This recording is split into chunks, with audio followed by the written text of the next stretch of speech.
And what should we play just going into the commercial break, very briefly? Can we do a lovely Twinkle Twinkle, a little bit of it? Oh, the harmonies? Please do. Twinkle, twinkle, little star, how I wonder what you are. Up above the world so high, like a diamond in the sky. Twinkle, twinkle, little star, how I wonder what you are. Thank you. We'll be right back. 77 WABC. Don't go away. Also, we have Alfie Boe, who's in town, who is sung for none other than the Queen of England and is one of really Britain's big deals. So Alfie Boe coming in the studio as well. This is the Saturday Cafe with a whole lot of focus on music as we say goodbye to Simon Price, Lachlan Gillespie, Emma Watkins, and Anthony Field, better known as the Wiggles. Thank you. What are you going to carry us out on? Ready, steady, wiggle. Ready, steady, wiggle. Emma, Lucky, Simon, Anthony too.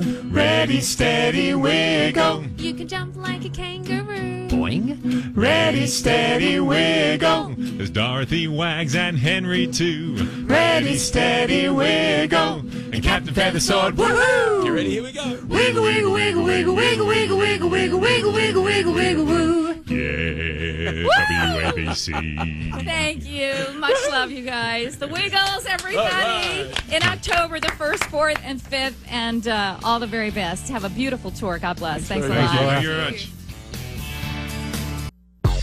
Now, back to your host, Laura Smith, and the Saturday Night Cafe on 77 WABC.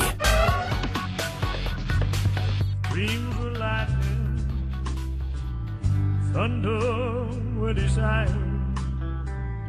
This old house would have burned down a long time ago. 77 WABC. Welcome back to the Saturday Cafe. Laura's birthday edition. Happy birthday to me.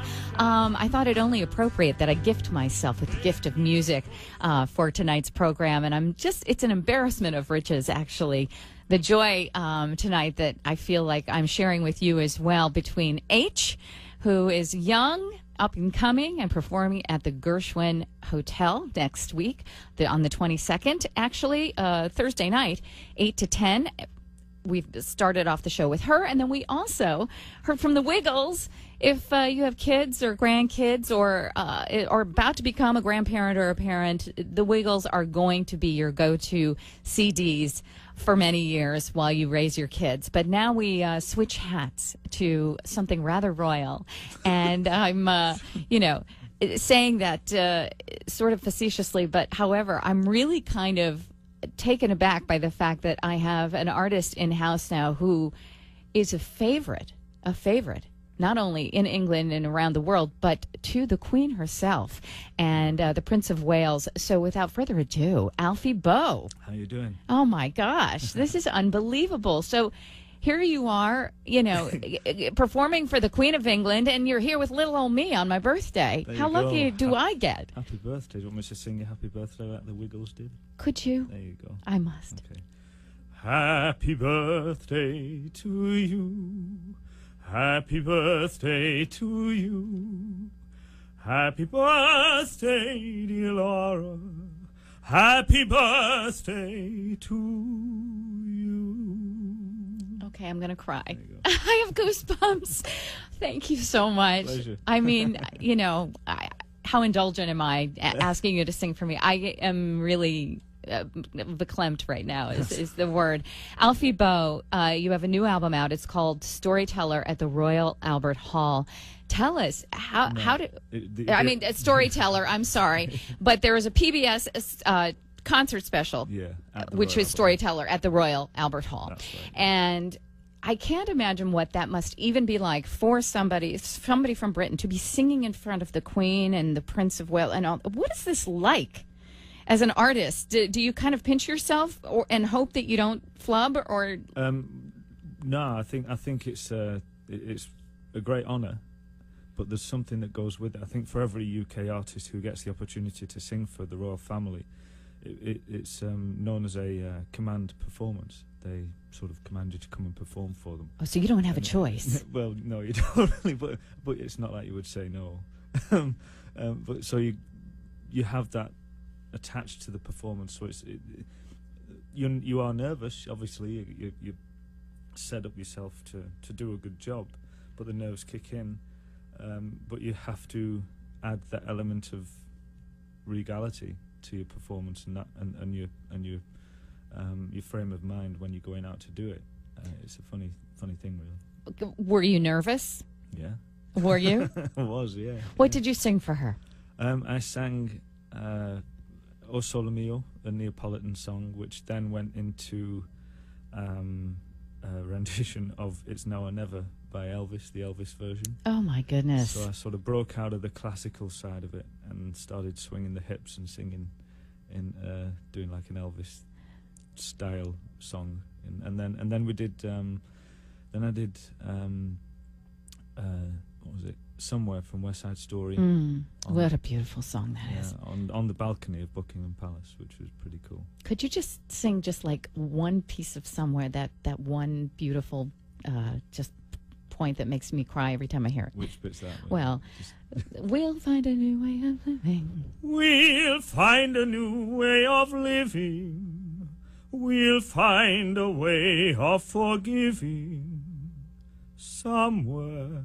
I mean that just how, I would probably sit through your entire concert and be choking back tears. I mean, you have this unbelievable mellifluous voice. You're what is called classical crossover. I mean, we've got country crossover, we've got classical crossover. What I love about the new artists today, like you, in the sense that you can do anything, but you've got this. What is it called? Operetta, or is it just classical, like almost American musical theater would be what we would call it here a little bit in terms of the stylized, what you do with your voice?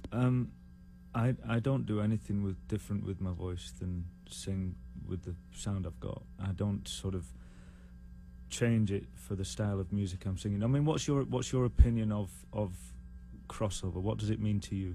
Crossover. Well, like Josh Groban reminds me of, he would be classical crossover. He sounds like he's got a bit of opera, in his background, and the way he presents his music. He's not singing it like, a rock star. So are you saying that crossover is basically being able to sing classical music and then crossing over into pop music and rock music? Exactly. I see it completely different. Really? Yeah. Tell me. Crossover for me is something very, very different. And it's strange that it's got this connotation that it's about being able to sing an operatic aria and then a rock song and then a pop song or a musical theatre. I don't see any difference or any division between genres in music. I don't see a difference between Mozart and Keith Richards. These guys are composers. These guys are writers of songs. They're writers of music. It's the same old notes that have been used for centuries, just put in a different order. Mm-hmm. Music is music. Music is one huge world. The only difference that I see with crossover, and the only thing I relate to crossover, is being able to cross over the audiences.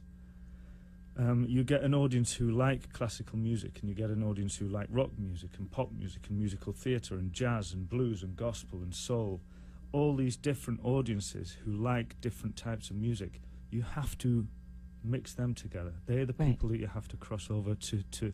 So if you're singing to a pop crowd or a rock crowd, you have the opportunity to present them with a classical song, and you can and a lot of the time their reaction to that is amazing because they don't expect it, and it's something that they haven't really had the opportunity of experiencing. The same as a classical audience. When I sing something like blues to them or rock, they'll appreciate it because I'm still using the same voice. I don't change my voice for the certain genre of music that I'm singing. Right, but crossover in terms of audience, that's what we call it here when you've got like a Carrie Underwood who's a country star, but she's played on the light music stations. the people who are listening are able. She's able to reach a broader audience than just country. She's able to reach a real well, that broad spectrum. That is the direction. It's not about the music. It's about the Right. audiences. It's about the audiences and how they receive it. So yes, well put. That's absolutely true. How was Joe's Pub? You did. I love that. That is the most beautiful. I love everything that's done at Joe's Pub. Is great. Yeah, it was an amazing night. In fact, that was a great example of a mixture of different people from all different parts of the musical spectrum. Beautiful. I had people that knew me for singing La Bohème on Broadway, the classical opera. I had people there that knew me for Les Miserables, and I had people there that know me for my rock and blues. Interesting. And they were all appreciative of every little bit of music that I put out. I did blues, I did music theatre, I did a little bit of classical, and some soul and everything. So it was a nice mixture. But they just love you. Yeah, well, I think it's my voice that sort of blends the world together. You know, that world of music together. I don't change the sound. You know, Robert Plant never changed his sound, and he's done so many different types of music, different styles. Elvis, the same. Frank Sinatra. They use the one voice that they've been given. They don't try and be an opera singer. They don't try and be a blues singer or anything like that. They just concentrate on what their voice can produce. My guest is Alfie Boe. He is really a not world class, but world renowned singer, and he's here in the States and also debuting his new album called Storyteller. Just came out last week. His previous album, Bring Him Home, debuted at #1 on Billboard's classical crossover chart. That's what it was called. But the new Storyteller is more on the rootsy side, and we're going to play you some of that. He's got hits like Simon & Garfunkel's Bridge Over Troubled Water, the Rolling Stone classics Angie, and Shine a Light. Elvis Presley, which I can't believe that Elvis Presley, 36 years ago, as of yesterday, he died. It seems almost impossible. But when we come back, we're celebrating music today because we're celebrating my birthday. You're in the Saturday Night Cafe with Laura Smith. We'll be right back after this. More with Alfie Boe. Don't go away. In that bright world to which I go, but I never could find them. 77 WABC. Welcome back to the Saturday Cafe with Laura Smith. In the cafe tonight, some extraordinary musicians and singers. I am so grateful and really privileged and honored to have Alfie Boe here. It was so interesting. I went into Barnes & Noble the other day. I was getting the Twilight movies for my niece or whatever, and you were everywhere. I mean, all these videos of you and your CDs, and there were posters up of you, and I said, this is great. This is great news because, again, you don't want to put your music into a type of genre because you sing everything, and I get that now, and I'm seeing where you're coming with that. But his new album, Storyteller, really is a fantastic confluence of different artists and types of music and genres. I'm assuming you picked stuff that was your favorites. Is that how you approach making an album like this? Well, what I sort of do in this sense, we get a sort of an idea of what the album is going to be about and what the focus is. And because we called it Storyteller, that is basically a description of what we are as singers. You know, we're basically storytellers. You know, the Wiggles, they're storytellers, you know, for kids, and I'm a storyteller, and so I basically put songs together that were written and performed by some of the greatest storytellers out there. You know, you've got Simon and Garfunkel and Elvis. Bridge Over Troubled Water. I mean, yeah, it's a beautiful song. It's incredible. One of the greatest. And then Rolling Stones tracks on there. They are very deep stories to tell, and that's basically what the concept of the album. The way we choose the tracks is that I have a list of songs that I either want to record or perform, and I'll choose one or two off that list that really are connecting with me at that moment in time, and then that they'll either lead me down a path to other songs that relate to those, and then we create a completely new list. It's quite strange. We don't just get a list and say, right, we're doing that one, and that one. we think a bit more about it and start to investigate older songs and different songs all over the different areas and put them all together. I bring my list, my management brings his list, and then the record company suggests songs as well. So we all put them together and find out which ones work well and which ones have the same sentiment. Yeah, I was going to say, do you have a sort of an overriding theme for Storyteller that was really undergirding it? Just the fact that they are fantastic stories. Okay. Written by great storytellers. Right. Yeah. Angie, the Rolling Stones. Interesting that you chose that song of all of them. I mean, that just has this real down and dirty, gritty sort of thing to it. It is. I want to hear how you sang that line, Angie. What the first line? Yeah. Angie? I'll have a listen to the CD. No, I want to hear you do it. Oh, you're so cheeky. It's you know, I mean, with a song like that, I do sort of adopt the feel that the Stones try and put behind it, and there's no point trying to pronounce the word Angie with a very strong British accent like Angie, Angie. I didn't sing it like that. It sounds stupid, you know. Right. I put on a sort of an American twang, and I do that when I sing rock and pop. Put on a bit of an American twang. I was wondering at that also, and you do Angel from Montgomery. I mean, you know, John Prine. So you've really picked out some real all-American, you know, type of folksy songs. The beautiful thing about that song is that it's very strange for a guy to be singing that song in a way, but John Prine does it, and it works for him. So, because the first line in it is, "I am an old woman named after my mother." Yeah. And then the second verse is, "When I was a young girl, I had me a cowboy," you know. Right. And it goes, it's a beautiful song, you know. "I am an old woman named after my mother. My old man is another. Child has grown old." And it's unusual for a guy to say those words, but that's what I mean by storytelling. Mm-hmm. He's telling the story of an old woman who's depressed and sick of her life and sick of her existence and her everyday run-of-the-mill lifestyle. So she wants to change it. She wants to do something different. She wants to escape. She wants to become an angel that flies from Montgomery. And that's what it's about. And so that's what I'm saying about storytelling. It doesn't matter if you're singing about a woman, a man, a dog, a cat, whatever. You're telling a story. Right. You know? Or whether it's folk or blues or rock or exactly. opera. It's all stories. all stories. And we're all storytellers. I love Bonnie Raitt's version of that. She does a wonderful job. Yeah. Oh, this is tremendous.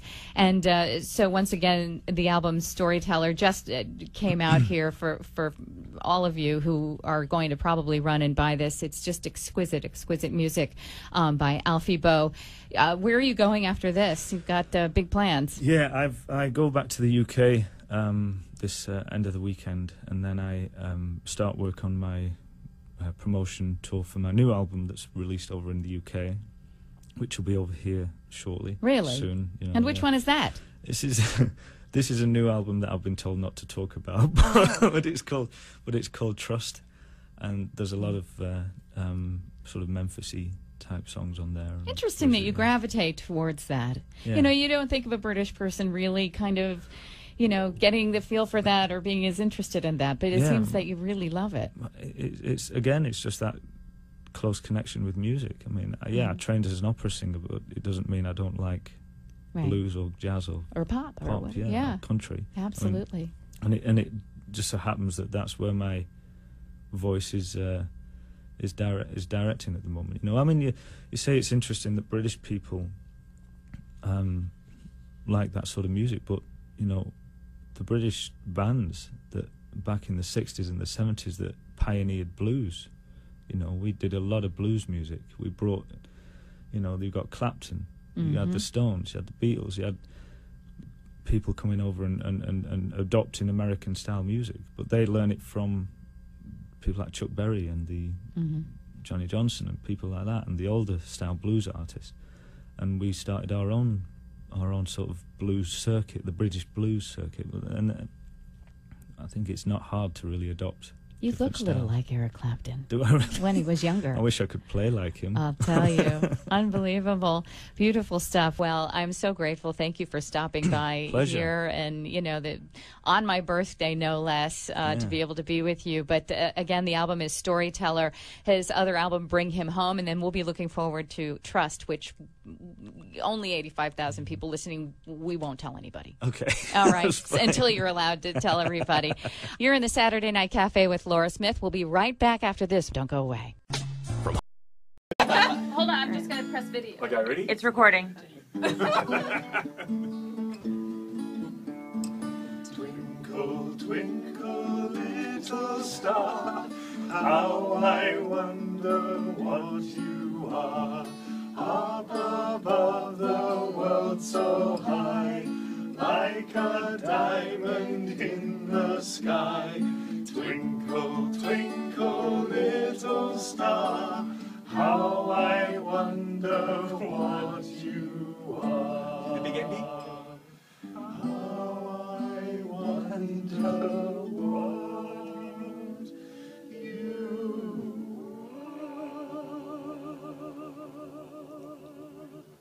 are. That was great.